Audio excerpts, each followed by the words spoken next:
All right, so what I did 5th grade is I went ahead and tried to finish my first color. And I know a lot of you are probably still working on your first color, which is fine. But I want you to watch something closely, everybody. So I want to see all your faces so I know we're listening and watching.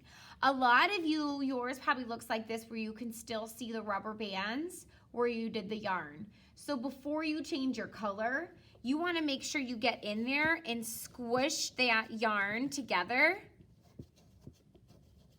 So you don't. Yes. Can I go to the bathroom?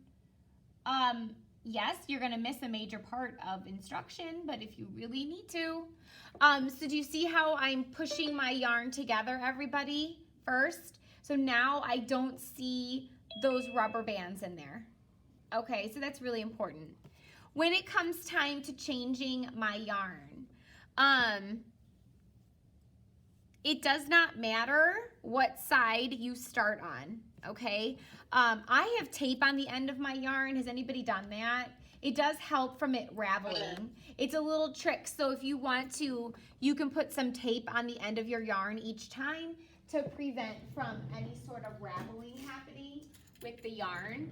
So I'm gonna start my new piece because I only have about an inch, a little over an inch left over from my first piece. I'm not gonna trim it at all yet. Okay, so I'm gonna add this piece of tape around my yarn.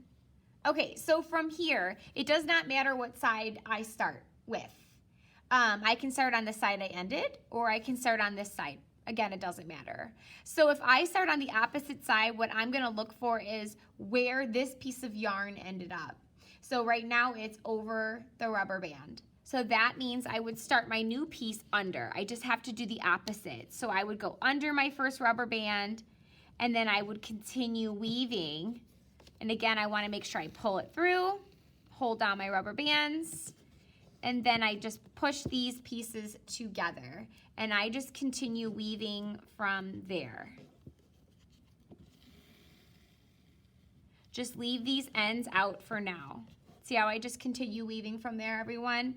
Now, if I wanted to do the other way that I mentioned, where I start weaving from the side I ended, all you have to do again is just look where did my last piece of yarn ended up. So right here, it ended up underneath my rubber band. So then I would start over for my new piece.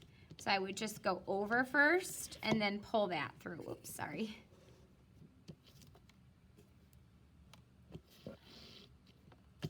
And then push those rows together.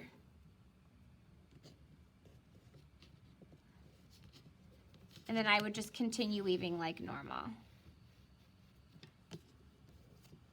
Does that make sense, everybody?